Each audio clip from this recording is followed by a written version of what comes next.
என்ன sir problem சென்னையில? ஒரு நாளைக்கு 500 கேஸ் வருது.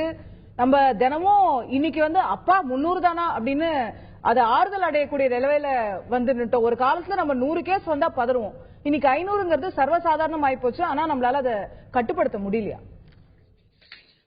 வணக்கம். தந்தி டிவி நேயர்கள் அனைவருக்கும் வணக்கம் தெரிவித்துக் கொண்டு, கொரோனாவை பொறுத்தவரையில் உலகத்தை அச்சுறுத்திக் கொண்டிருக்கக்கூடிய இந்த கொடிய நோயை பொறுத்தவரையில் நம்முடைய இந்திய திருநாடு எப்படி கையாளுகின்றது என்பதை பார்க்கின்றோம். நம்முடைய தமிழகம் பொறுத்தவரையில் உலகத்திற்கே எடுத்துக்காட்டு என்கின்ற வகையில் நம்முடைய மாண்புமிகு முதலமைச்சர் அவர்களை பொறுத்தவரையில் இந்த நோயை பரவலை கட்டுப்படுத்தவும், அதே போன்று நோயினால் பாதிக்கப்பட்டிருக்கக்கூடியவர்களை பொறுத்தவரையில் அவர்களை மீட்டெடுப்பதற்கான நடவடிக்கையை பொறுத்தவரையில் துரிதமான முறையிலே நம்முடைய அரசாங்கம், நம்முடைய மாண்பு முதலமைச்சர் அவர்கள் தலைமையிலே செயல்பட்டுக் கொண்டிருக்கின்றது. இப்ப முக்கியமாக நாம் பார்க்க வேண்டியது, இப்ப டெஸ்டிங் என்று சொல்லுகின்ற பொழுது நம்மளுக்கு நாளுக்கு நாள் கேசஸ் அதிகமாக இருக்கக்கூடிய ஒரு விதத்தை பார்க்கின்ற போது அச்சமூட்டக்கூடியதாக இருக்கின்றது என்று சொல்லியிருக்கின்றீர்கள். நம்ம வெறும் டெஸ்டிங் என்ற விதத்தில் மட்டும் ஒரு நோயை கையாளக்கூடாது. ஒரு பேண்டமிக் என்று சொல்லுகின்ற பொழுது டெஸ்டிங்கை பார்க்க வேண்டிய ஒரு சூழ்நிலையில் இருக்கின்றோம். இன்னொன்று என்னன்னா, ஃபெட்டாலிட்டி ரேட்டை நம்ம பார்க்கணும். நம்ம இப்ப இந்திய திருநாட்டிலே ஃபெட்டாலிட்டி ரேட் இருக்கிறதுலே லோஸ்ட் எங்க அப்படின்னு சொல்லிட்டு சொன்னா நம்முடைய தமிழகத்தில் தான். அதுவும் குறிப்பாக மாநகர பகுதிகளை பொறுத்தவரையில, பல்வேறு மாநகராட்சி பகுதிகளை பொறுத்தவரையிலும் இந்திய திருநாட்டில் நான் சொல்றேன், சென்னையை பொறுத்தவரையில தான் இருக்கிறதுலே ஃபெட்டாலிட்டி ரேட் மிக குறைவான அளவிலே இருக்கின்றது. அதுக்கப்புறம் ரெக்கவரி ரேட்டும் நம்ம பார்க்க வேண்டியது இருக்கு. இப்ப குறிப்பாக சொல்ல வேண்டும் என்று சொன்னால், இப்ப மகாராஷ்டிரால 37,500 கேசுகள் இருக்கின்றன. குஜராத்ல பாத்தீங்கன்னா 11,745, நம் தமிழகத்துல 11,760. நம்மளோட மார்டாலிட்டியை பாருங்க. நீங்க ஃபெட்டாலிட்டி கம்மியா இருக்குன்னு சொல்றதும், ரெக்கவரி ஜாஸ்தியா இருக்குன்னு சொல்றதும், நிறைய பேர் குணமாகறாங்க, இறப்பு விகிதம் கம்மியா இருக்கு. இது எல்லாமே கொரோனா வந்ததுக்கு அப்புறம் கொடுக்கப்படுற சிகிச்சை. அவங்க குணமாயி வீட்டுக்கு போறாங்க, சந்தோஷம், மாற்று கருத்து இல்ல. வராம ஏன் தடுக்க முடியல? அதுதானே நம்ம கண்டெய்ன்மெண்ட் பிளான்னு சொல்றோம். நம்ம ஏப்ரல் மாசத்துல இருந்து கண்டெய்ன்மெண்ட் தான் சொல்றோம். கண்டெய்ன் ஆகலையே சென்னையில.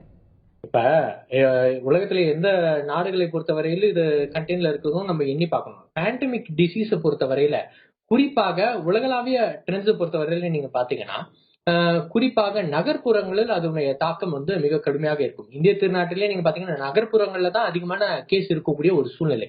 இந்த நகர்ப்புறங்கள்ல நாம் எடுத்துக்கொள்ளுகின்ற முயற்சிகளை நீங்கள் சற்று சிந்தித்து பார்க்க வேண்டும். இப்ப பல்வேறு கட்டங்களை பொறுத்தவரையிலும் சரி, நம்முடைய தமிழக அரசாங்கம், நம்முடைய சென்னை மாநகராட்சி தன்னார்வர்களோடு இணைந்து பல்வேறு முயற்சிகள் ஈடுபட்டு நம்முடைய ஊராட்சித்துறை அமைச்சர் அவர்கள் எஸ் பி வேலுமணி அண்ணா கிட்டத்தட்ட பாத்தீங்கன்னா ஒரு 100க்கும் மேற்பட்ட என்ஜிஓக்களுடன் இணைந்து கண்டெய்ன்மெண்ட் ஜோன்ஸ் நம்ம எப்படி கண்டெயின் பண்றது உண்ட நடவடிக்கையில் ஈடுபடுகின்றோம். சென்னை மாநகராட்சிக்கு தேவையான அனைத்து வசதிகளும் செய்து கொண்டிருக்கிறோம்.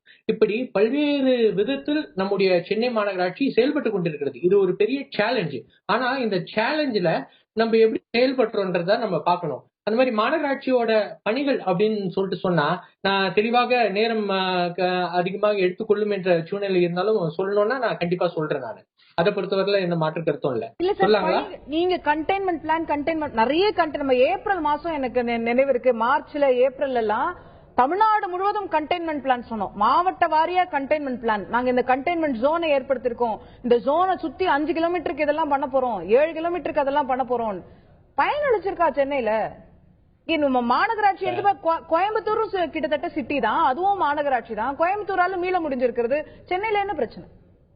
இப்ப சென்னையை பொறுத்தவரையில இட்ஸ் ஹெவிலி டென்ஸ்லி பாப்புலேட்டட்.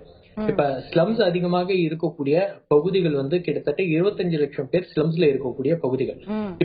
இப்ப நம்மளுடைய தமிழக அரசாங்கம் ஸ்லம்ஸை பொறுத்தவரையில என்னெல்லாம் பண்ண முடியும் அப்படின்னு சொல்லிட்டு ஆராய்ந்து, இப்ப நீங்க பாத்தீங்க, நம்மளுடைய மாநகராட்சியின் சார்பாகவே இனிஷியேட்டிவ் ஸ்லம்ல இருக்கக்கூடியவர்களுக்கு ஒவ்வொருத்தருக்கும், இப்ப குடும்பத்துல 4 பேர் இருந்தாங்க என்று சொன்னால் ஒருத்தருக்கும் 3 முகக்கவசங்கள் ரீயூசபிள் மாஸ்க் நம்ம கொடுக்குறோம். சோ 4x3 என்று சொல்லும் போது 12. சோ 12 நம்ம கொடுத்துறோம். இந்த மாதிரி கிட்டத்தட்ட இருக்கக்கூடிய அத்தனை ஸ்லம் பாப்புலேஷனும் நம்ம கண்ட்ரோல் பண்றோம். இந்த மாதிரி ஒரு இனிஷியேட்டிவ் இப்ப 8 லட்சம் போல நம்ம கொடுத்திருக்கோம் ரீயூசபிள் மாஸ்க்.